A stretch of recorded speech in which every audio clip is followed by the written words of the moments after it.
what if someday people were actually living on Mars? Living on Mars. Not just like visiting, but really building a whole society on a whole different planet. Yeah.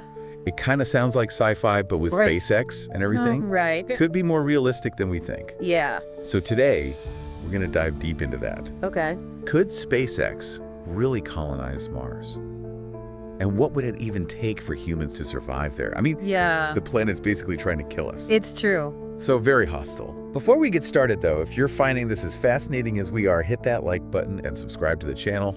And let us know what you think down in the comments. Absolutely. So when we talk about colonizing Mars, we're not talking about just like planting a flag and taking some cool pictures. Not at all. It's about like a permanent human presence, right? Yeah, exactly. Self-sustaining. Self-sustaining. Yeah, a but whole other branch of humanity. It's kind of mind-boggling when you think about the scale of it. It is. The ambition is incredible. It is, because, I mean, It really is. you think about it, Mars has a thin atmosphere, no air we can breathe, it's freezing, there's tons of radiation. Right. And then you've got those global dust storms that can cover the whole planet. The whole planet, yeah. It's like Mars is saying, humans, you're not welcome here. Yeah, it's not exactly hospitable. It's pretty clear. It's a hostile environment. Well, there's this allure to it, though, right? There is. Like becoming a multi-planetary species It's like, and ensuring kind of the survival of humanity, you know? yeah, I mean, it's not just about escaping Earth, although, of course, that's part of the thinking. Right. But it's also just that drive to explore Yeah. and to push the boundaries and see what's possible. It's like that that primal urge to explore, Yes. to go beyond what we know. Yeah. That's driven us throughout history. Throughout history, that's right. But it's not like we can just pack a suitcase and hop on a rocket, right? No, not quite that easy. There are some serious challenges. Huge challenges, yeah. Like just getting to Mars is a feat of engineering and human endurance, right? Yeah, I mean, think about it. 6 to 9 months in a spacecraft. Wow. Just the journey there. Yeah, that's a long time It is, yeah. to be cooped up. Yeah, and that's not even thinking about the radiation and the microgravity. It's not exactly a luxury cruise, is it? No, it's not the QE2. So I've heard that microgravity can weaken your bones, your muscles, even mess with your vision. That's right, yeah. And then there's radiation. Yeah, big problem. Like, how do you even protect yourself from that? Well, that's where the ingenuity of SpaceX comes in, and all the brilliant scientists and engineers working on this. Yeah. They're coming up with some very clever solutions. Yeah. Things like shielding, ways to reduce the impact of microgravity, maybe even artificial gravity. Wow. It's all being worked on. So they're trying to basically turn a spaceship into like a mini Earth. Yeah, essentially for the duration of the trip at least. That's amazing. It's ambitious, It is. but it's still very, very dangerous. Right, Let's yeah. not forget that. And that's just getting there. Exactly. Then you've got to land this massive spacecraft on Mars, Yeah, it's no picnic. which I don't think a lot of people realize, like, how tricky that is. Yeah, it's a major challenge. Because the Martian atmosphere is so thin. It is much thinner than Earth's, Right. which makes landing these huge vehicles Yes. really, really difficult. So how are they planning on doing that? Well, SpaceX has a plan. It involves a couple of things. Sure. First, there's something called aerobraking. That's where they use the friction of the Martian atmosphere to slow the spacecraft down. So kind of like skimming a stone across a pond. A little bit, yeah, except this stone is a massive spaceship with hundreds of people on board. Yeah, slightly higher stakes Slightly higher stakes. than a skipping stone. That's right. Okay, and then what? Well, then they use powered descent, which is basically firing the engines near the surface to control the landing. I can't even imagine the precision that takes. It's incredible. It's mind-blowing. and very risky. Yeah, like what's the margin for error there? It's tiny, razor thin. Wow. But SpaceX believes this is the best way to land something that big safely. Okay, so let's say, for the sake of argument, Right. we get to Mars, we land safely, Okay. we step out of the spacecraft. What then? Like, we can't exactly just walk around. No, that's where Martian habitats come in. Right. These are enclosed environments that protect you from the elements, the radiation, the thin atmosphere, all of that. So like those giant domes we see in the movies? Maybe, or bubbles, or even underground structures. There are a few ideas being explored. So what are some of the leading contenders for these Martian habitat? Well, there's the 3D printed habitats using Martian soil. We talked about that before. Right, the dirt eggs. Yeah, exactly. And then there are inflatable modules brought from Earth and inflated on Mars. Like inflatable houses on Mars. Yeah, it sounds strange. It does sound strange. But it could work. Okay, and then there's the underground option as well. Yeah, going underground offers good protection from radiation and the temperature extremes. Right. So that's a serious contender, too. So it sounds like there are a lot of options on the table. There are, and each has its own pros and cons, of course. Yeah. It's likely that a Martian colony would use a mix of different types of habitats Right. to create a diverse and resilient settlement. Okay, so we've figured out where we're going to live. For now. For now. Yeah. But how do we keep the lights on? Ah, the energy problem. Right. Big one. Yeah, we talked about the challenges last time, like the sun's weaker on Mars, and you've got those dust storms blocking the light. It's tricky. So how do you power a whole colony with all that going on? Well, relying just on solar power is risky, Right. especially with those dust storms that can go on for months. Yeah, you don't want to be left in the dark. No, definitely not. So what's the solution? Well, a mix of things. Uh-huh. Probably smaller, localized solar panels, maybe integrated into the habitats themselves, Okay. plus better energy storage technologies. So each habitat would be like its own little power station. In a way, yes. That's cool. And then for those times when solar isn't enough, maybe we need to look at other things. Like what? Well, small-scale nuclear reactors, perhaps, or even fuel cells. A fuel cell. What are those? They can generate electricity from hydrogen, and there's water ice on Mars, so that's a potential source of hydrogen. Wow, it sounds like powering a Martian colony is going to be a pretty complex operation. It is, but it's doable. Okay, so we've got shelter, Check. we've got energy. Check. Let's take a break here for a second. Sounds good. So we're back, Duh. diving deep into the question, could SpaceX really colonize Mars? Okay, so we talked about I'll send it. all the challenges of getting there, Right. landing. Right. Now we got to figure out how to live there. Yeah, now the real fun begins. Right. Now we're talking. So imagine we've just touched down on Martian soil, right? We survived the months in space, the crazy landing. It's quite a journey. We're standing there looking out at this red, dusty landscape. You made it. Yeah, we made it. What do we do now? Where do we even start building a life on Mars? Shelter. Shelter. That's the first thing. Okay, that makes sense. Even before you unpack your bags. Right, so we've got those habitat concepts, Yeah. those dirt eggs, the inflatable modules, maybe even some underground bunkers. Right. Those are not just theoretical designs. Right. Those are blueprints for survival on Mars. But how do you actually go from like a blueprint on paper to an actual structure where people can live? Well, you start with what you've got. Okay. Martian regolith. Regolith. Yeah, that's that loose, rocky material that covers the surface. Oh, right, right. And luckily, thanks to advances in robotics and 3D printing, we might be able to use that regolith to build some pretty sturdy shelters. So you're talking about like a robot 3D printer Exactly. that's laying down Layering it up. Martian dirt. Yes, like a high-tech mud hut, if you will. Okay.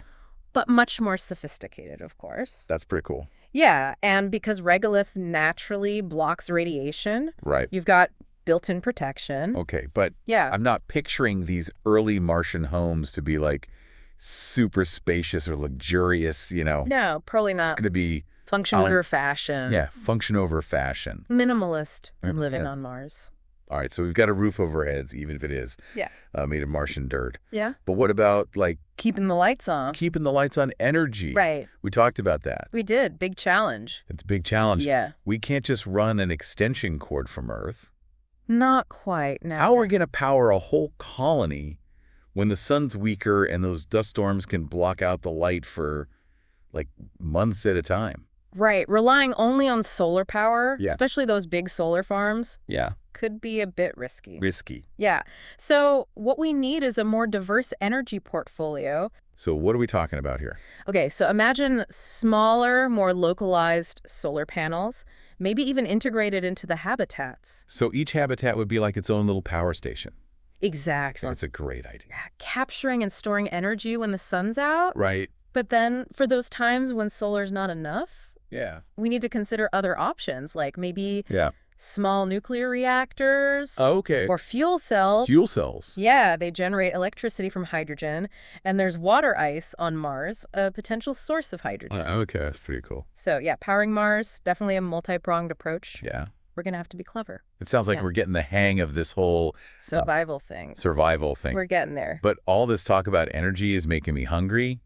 What are we eating on Mars? Ah, yes. The all-important question of food. Right. We can't live on protein bars and freeze-dried ice cream forever. No. A sustainable food source. Yeah. Absolutely essential for any long-term settlement. Okay. And thankfully, Well, Mars offers some interesting possibilities. Interesting. You mean besides eating Martian dirt?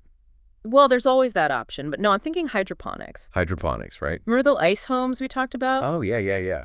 Those dome-like structures made of Martian water ice? Right. The Martian greenhouses. Exactly. Perfect environment for growing crops. But how do you grow food without soil? Ah, well, that's where hydroponics comes in. Okay. It basically means growing plants in a nutrient-rich water solution, often with LED lighting. So no soil involved. No soil, very efficient, and perfect for a controlled environment like you'd have on Mars. So we could have like fresh veggies, maybe even fruits, It's possible. all growing inside these giant ice domes. Yeah, imagine rows of leafy greens. Yeah.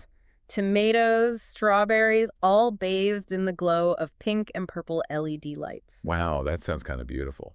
It does, doesn't it? It's like a futuristic farm straight out of a movie. It does. And because you have so much control over the environment, Right. you could potentially grow a wider variety of crops on Mars than in many parts of Earth. Okay, that's a thought that makes me feel a little less homesick. Good, good.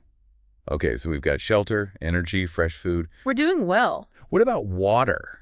Ah, yes, water. Is there enough on Mars to, like, keep everyone hydrated? Well, there's more than you might think. Really? Most of it's frozen, locked away in the polar ice caps and underground. Okay. But with the right technology, we could extract it, purify it. So you're saying Martian showers might actually be a thing? Eventually, perhaps. I was picturing, like, everyone huddled around a communal sink, you know? Conserving every drop. Yeah, with, like, wet wipes. Yeah, in the early days, Right. water will be precious. Right. But as the colony grows and the technology improves, Yeah. well, maybe those hot showers aren't such a distant dream. Okay, that's good to know. Yeah. All right, so we're painting this picture of life on Mars. Living in our cozy, maybe compact, dirt egg homes, solar panels, maybe a little nuclear power, eating fresh veggies, Sounds good so far. maybe even having a hot shower every now and then. Luxuria. There's one thing we haven't talked about yet. What's that? Air.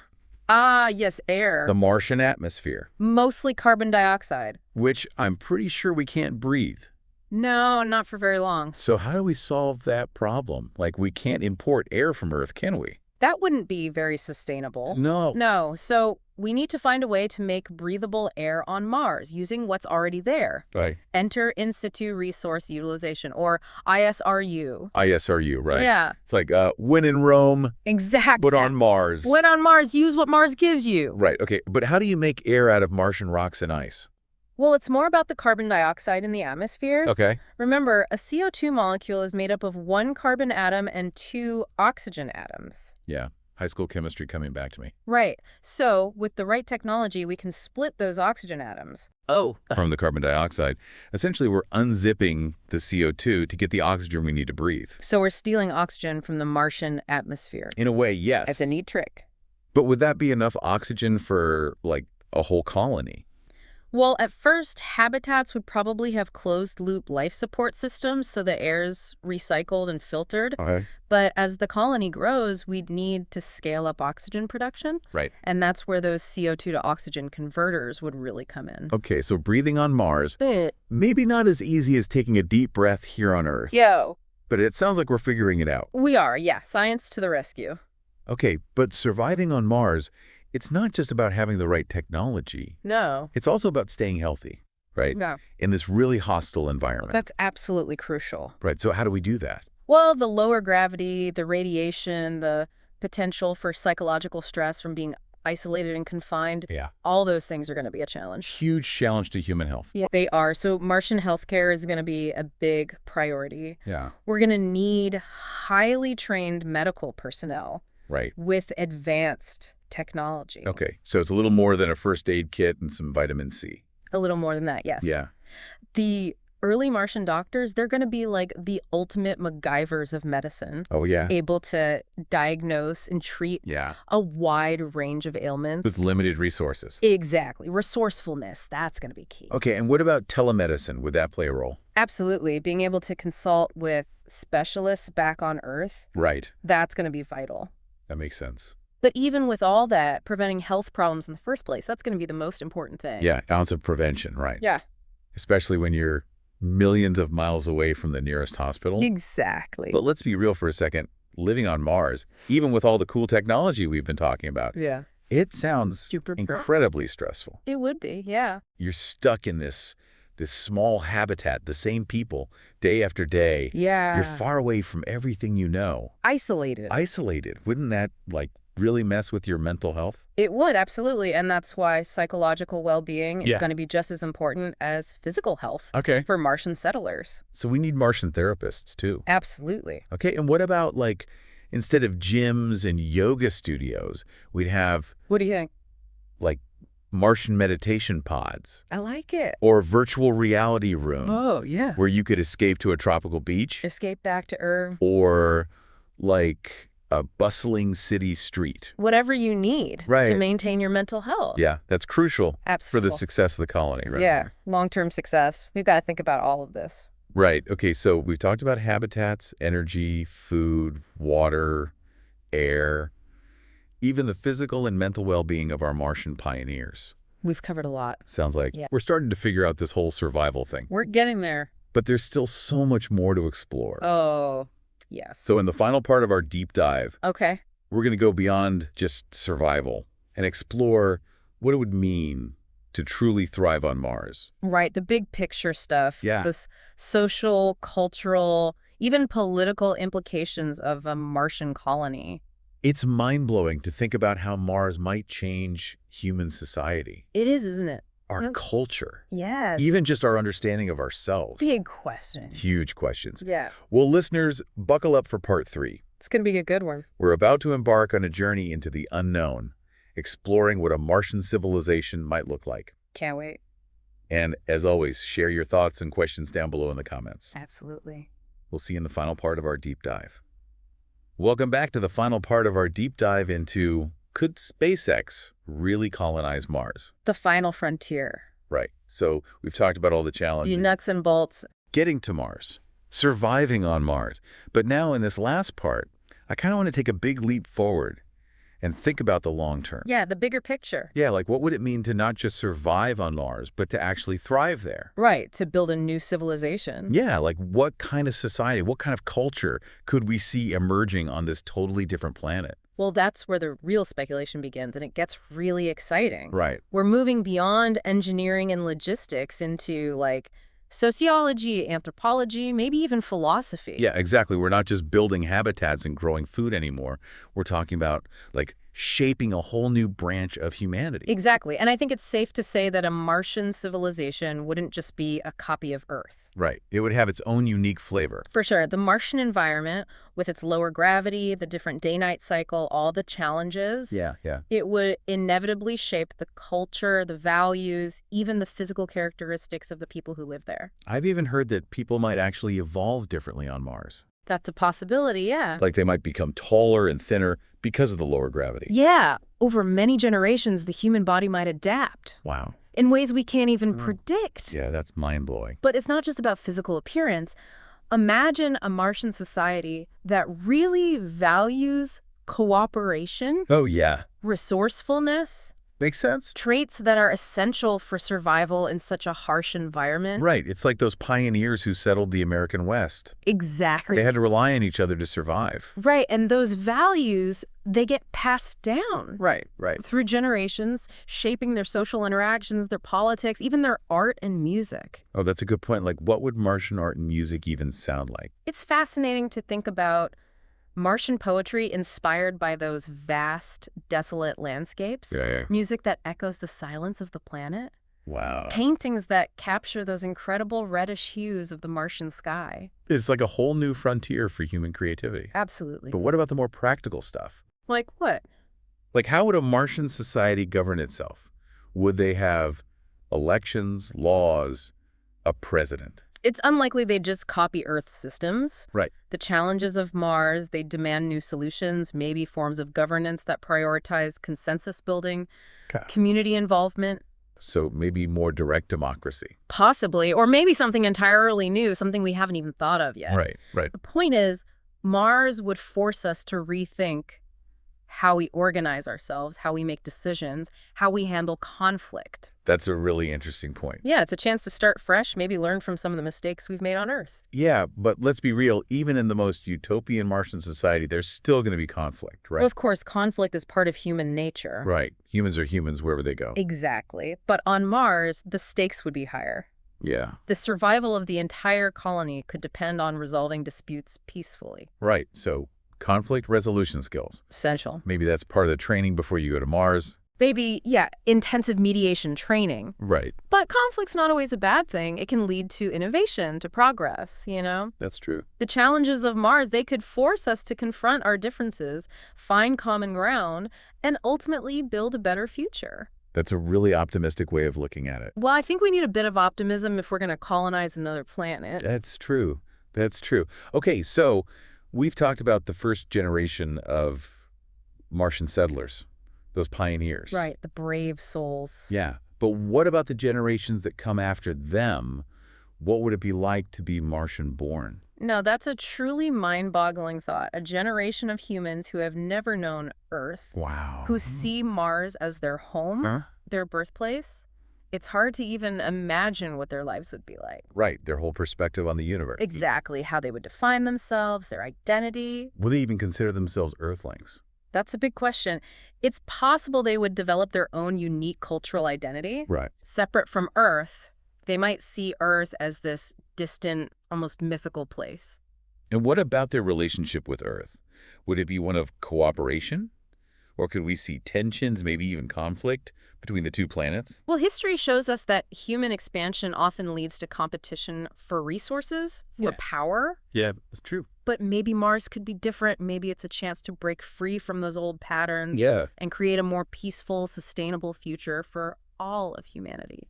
It's both exciting and a little bit scary to think about all the possibilities. It is, yeah. But let's focus on the positive for a second. What are some of the potential benefits of having a human presence on Mars? Well, from a scientific standpoint, the discoveries we could make on Mars, Yeah. they could revolutionize our understanding of the universe. Right. It's like opening a whole new chapter in the book of human knowledge. Exactly. And then there's the technological advancements. Oh, yeah. We'd have to innovate like crazy to survive on Mars. For sure. New ways to generate energy, extract resources, grow food, protect ourselves from the environment, and those innovations, they could benefit everyone, not just the people on Mars. So colonizing Mars isn't just about escaping a doomed Earth. It's about creating a better future for everyone. That's right. Expanding our horizons, pushing the boundaries of what's possible, ensuring the survival of our species. Okay, so we've covered a lot in this deep dive. From the nitty-gritty of getting to Mars to the mind-blowing possibilities of building a whole new civilization. It's been quite a journey. It has. So as we wrap things up, what's the one thing you want our listeners to take away from all of this? I think the most important thing is that colonizing Mars is a huge undertaking. Yeah. It's going to require incredible courage, ingenuity, and collaboration. It's risky, it's challenging, but it also holds immense promise for humanity. It's a story that's still being written. Absolutely. And we're all, in a way, contributing to it. We are. Every time we ask a question, every time we imagine what might be possible. That's what drives us forward. And who knows, maybe one day, some of our listeners will be the ones setting foot on Mars, ready to write a new chapter in human history. Wouldn't that be amazing? That's a great note to end on. Thanks for joining us on this deep dive into could SpaceX really colonize Mars? We've just scratched the surface of what's possible, and I can't wait to see what the future holds. If you enjoyed this episode, hit that like button, subscribe to our channel, and let us know what you think in the comments. And until next time, keep looking up.